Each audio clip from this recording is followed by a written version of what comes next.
जय हिंद दोस्तों।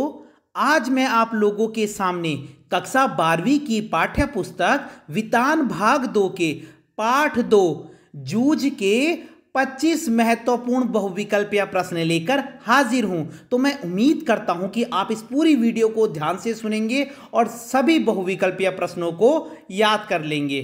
तो चलिए शुरू करते हैं। सबसे पहला प्रश्न है, जूझ आत्मकथात्मक उपन्यास के लेखक कौन है? तो बेटा यह जो जूझ पाठ है यह एक आत्मकथात्मक उपन्यास है। आप इसको भी याद रखेंगे कि जूझ एक आत्मकथात्मक उपन्यास है, ठीक है, क्योंकि इसमें लेखक ने अपने जीवन का वर्णन किया है ना। इससे पहले आपने सिल्वर वेडिंग पढ़ी थी, वो एक कहानी थी और ये एक आत्मकथात्मक उपन्यास है। और इसके लेखक कौन है? इसके लेखक है आनंद यादव। जी हाँ, जूझ आत्मकथात्मक उपन्यास के लेखक आनंद यादव है। और इसकी मां इनको प्यार से क्या कहती थी?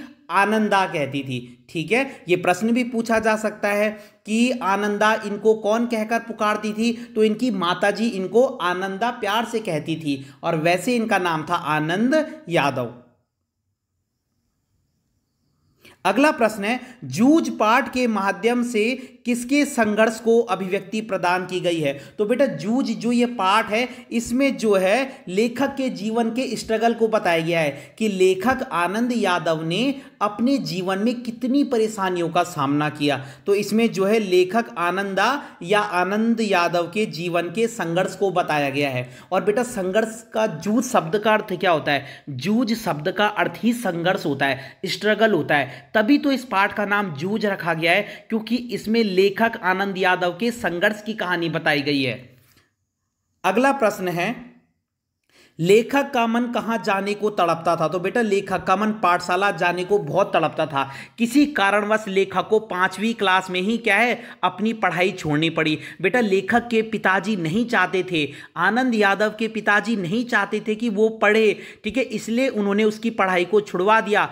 लेखक के पिताजी चाहते थे कि वह सुबह से शाम तक केवल खेत का काम करे, इधर उधर घर के कामों में बिजी रहे, है ना, और मैं इधर उधर घूमूं। लेखक के पिताजी तो घूमते रहते थे और वो चाहते थे कि खेत का काम भी, सारा काम भी कौन करे? आनंद यादव करे। इसलिए लेखक के पिताजी ने 5वीं कक्षा में उसकी पढ़ाई छुड़वा दी थी, ठीक है। लेकिन लेखक क्या है, पढ़ना चाहता था, उसका मन पाठशाला जाने के लिए बहुत तड़पता था।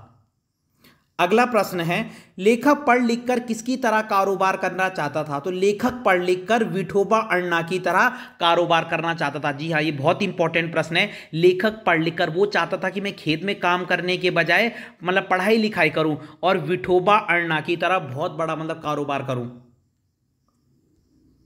अगला प्रश्न है, आनंद अपने पढ़ने की बात अपने दादा से नहीं कर पाते थे, क्यों? जो आनंद यादव थे लेखक, वो अपने पढ़ने की बात अपने पिताजी से क्यों नहीं कर पाते थे? बेटा यहां पे दादा शब्द पिताजी के लिए ही आया है। आप पूरे पाठ में देखोगे तो आपको हर जगह पे पिताजी के लिए दादा दादा शब्द मिलेगा, तो आप कंफ्यूज मत होना। तो लेखक आनंद यादव अपने पिताजी से पढ़ने की बात क्यों नहीं कर पाते थे? जब उनको पढ़ाई के प्रति इतनी रुचि थी तो वो क्यों नहीं कहते थे अपने पिताजी से? क्योंकि उसके पिता अत्यधिक गुस्से वाले व्यक्ति थे और उसके पिताजी को बिल्कुल भी पसंद नहीं था ये पढ़ाई लिखाई। अगला प्रश्न है, जूझ का लेखक खेती का काम क्यों नहीं करना चाहता है? अब आप लोग सोचेंगे कि खेती के काम में बुराई क्या है? जो आनंद यादव है वो खेती का काम करने से मना क्यों कर रहे हैं? क्योंकि बेटा वह इस सत्य को जान गए थे कि खेती से जीवन भर कुछ हाथ नहीं आएगा। अब उनका ख्वाब तो क्या था कि मैं विठोबा अण्णा की तरह बहुत बड़ा कारोबार करूं। तो उनको लगता था कि अगर मैं खेत पढ़ूंगा लिखूंगा नहीं और खेती में ही बिजी रह जाऊंगा तो मैं क्या हूं, मैं वो नहीं कर पाऊंगा जो मैं चाहता हूं, ठीक है। तो वह इस सत्य को जान गया था कि खेती से जीवन भर कुछ हाथ नहीं आएगा। कौन? आनंद यादव।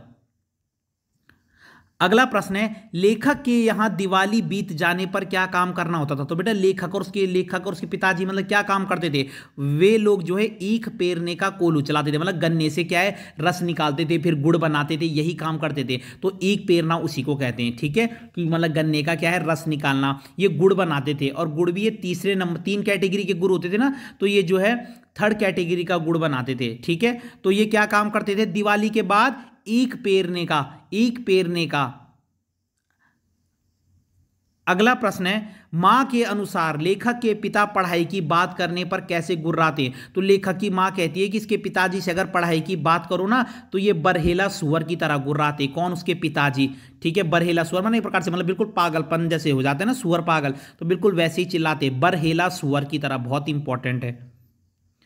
अगला प्रश्न है, लेखक को ना चाहते हुए भी खेती का काम क्यों करना पड़ता है। ये क्यों कर रहे थे खेती का काम जब लेखक को पसंद ही नहीं था। तो बेटा उनके आर्थिक समस्या के कारण। लेखक बहुत सेठ परिवार से नहीं था तो अपनी आर्थिक समस्या के कारण उसको खेती का काम भी करना पड़ता था।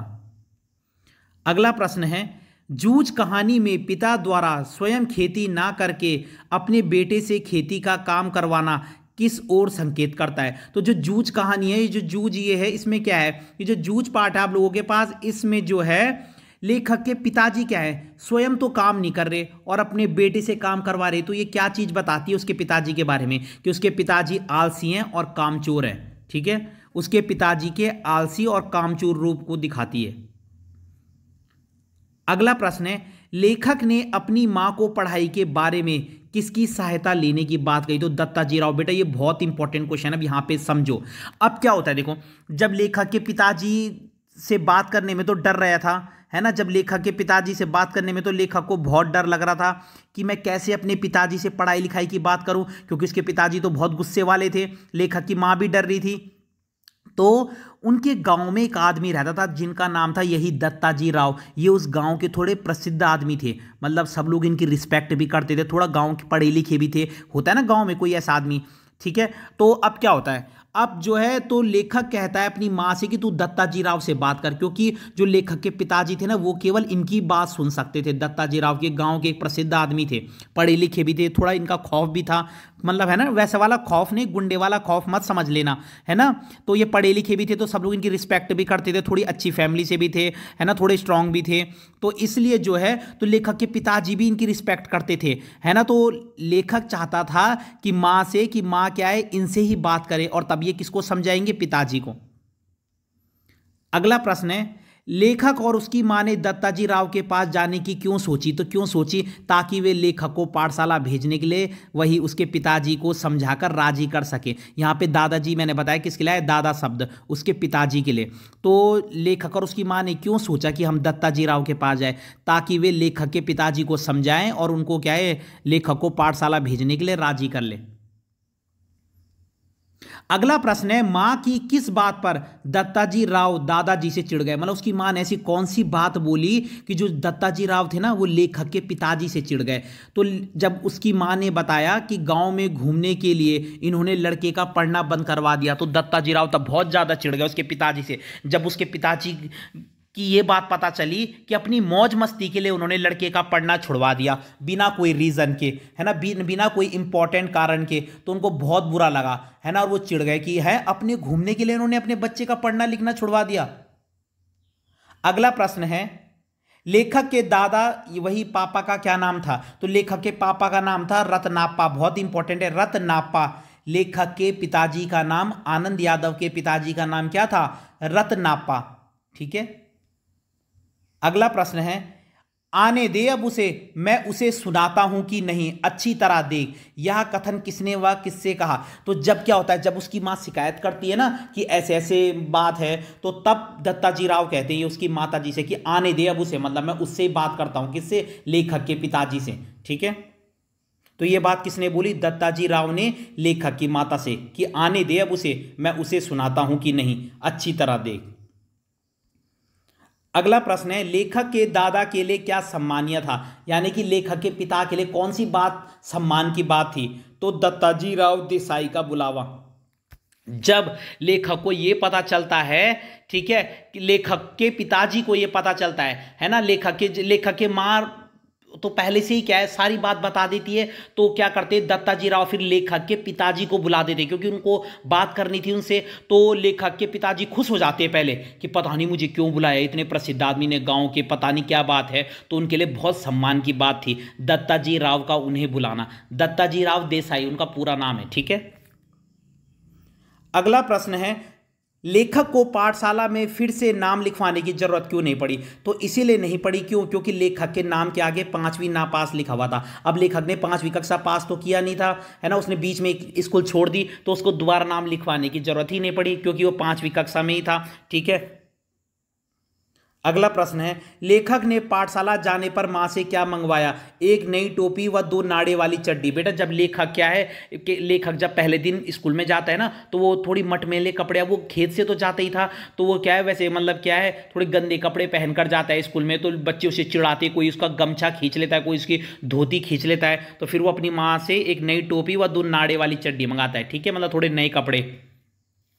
बेटा देखो इसमें क्या होता है, एक जगह पे बीच में देखो, जब क्या होता है, जब लेखक की माँ क्या है दत्ताजी राव से सारी बात बता देती है कि ऐसी ऐसी बात है, तो दत्ताजी राव फिर उसके पिताजी को बुलाते हैं ना, तो लेखक की माँ ये कह देती है पहली दत्ताजी राव से कि तुम लेखक के पिताजी को ये बात मत कहना कि हमने तुमसे ये बात आके बोली है ना। अब क्या होता है, ये रात में खाना खाते रहते, कौन? लेखक की माँ, लेखक और उसके पिताजी, है ना, और तभी बुलावा आता है, तो लेखक की माँ कहती है जाओ तुम्हें उन्होंने बुलाया है ना, तो वो लेखक के पिताजी क्या है, लेखक के पिताजी चले जाते हैं दत्ताजी राव से मिलने, और क्या है लेखक की मां लेखक को पीछे से भेज देती कि जा तू अपने पिताजी को बुलाने के बहाने से चले जा, है ना। अब इनकी तो ये पहले से प्लानिंग रहती है, तो वो बच्चा जो है लेखक जो है जाता है पीछे से, और तब दत्ताजी राव जैसे उस बच्चे को देखते हैं तो पूछने लगते हैं अरे बेटा तू क्या कर रहा है, जानबूझकर, ये तो पहले से ही फिक्स था कि ताकि डायरेक्ट सामने सामने पे बात हो जाए, है ना। तो लेखक के पिताजी मान तो जाते हैं, लेकिन वो शर्त रख देते हैं कि मैं तुझे एक ही शर्त पे स्कूल भेजूंगा, तू सुबह उठकर पहले खेत में काम करेगा, तब वहां से स्कूल जाएगा, फिर स्कूल से आके सीधा खेत में आएगा, और लेखक इन सब चीज़ों के लिए तैयार हो जाता है क्योंकि इसको किसी भी हालत में स्कूल जाना था। ठीक है, तो ये मैंने बता दिया आपको कि लेखक ने पाठशाला जाने पर अपनी मां से क्या मंगवाया? एक नई टोपी व 2 नाड़े वाली चड्डी। अगला प्रश्न है, लेखक की कक्षा में सबसे होशियार बच्चे का नाम क्या था? तो बेटा उसका नाम था वसंत पाटिल। लेखक का मन क्या है, तभी जब वो लेखक स्टार्टिंग में जाता है तो उसके साथ के बच्चे तो आगे चल जाते हैं, उसके गांव के केवल 2 ही बच्चे रहते हैं वहां, उसकी जो गली के थे जिनको वो जानता था, है ना। जानता भी ऐसे था कि बस कोई दोस्ती नहीं थी, बाकी सब उसके लिए अनजान थे, है ना। तो वहां इसकी क्लास में एक लड़का था वसंत पाटिल, इससे जब लेखक की दोस्ती हो जाती है ना, तब उसको बाद में होशियार भी हो जाता है, लेखक पढ़ने में इंटरेस्ट भी जाग जाता है। ये लड़का क्लास में बहुत होशियार था, वसंत पाटिल। अगला प्रश्न है, लेखक की कक्षा में सबसे शैतान बच्चे का नाम था चौहान का लड़का। ये भी बहुत इंपॉर्टेंट है, सबसे होशियार और अच्छा बच्चा था वसंत पाटिल, और सबसे शैतान बालक था चौहान का लड़का। अगला प्रश्न है, कक्षा अध्यापक मंत्री कौन सा विषय पढ़ाते थे? तो लेखक जो था उनके क्लास टीचर थे मंत्री मास्टर। ठीक है, मंत्री मास्टर, और ये गणित पढ़ाते थे और बच्चों को बहुत मारते भी थे, और जो अच्छा काम करता था उसको तारीफ भी करते थे उसकी।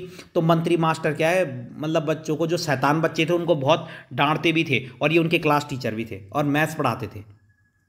अगला सवाल है, आनंदा किसके कारण पढ़ाई में मन लगाने लगा? तो पहले मैंने बताया उसका मन पढ़ाई में नहीं लगता था, लेखक का आनंद यादव का, लेकिन बाद में वो वसंत पाटिल के संपर्क में आने के कारण, लेकिन जब उसकी दोस्ती वसंत पाटिल से हो गई जो क्लास का सबसे होशियार लड़का है, तो उसका मन पढ़ाई में लगने लग गया, और दोनों मिलकर तब बाद में बच्चों की कॉपियां भी चेक करते थे क्योंकि दोनों अच्छे हो गए थे। मतलब वसंत पाटिल तो पहले से ही अच्छा था, लेकिन उसकी दोस्ती के कारण लेखक भी बाद में पढ़ाई में अच्छा हो गया।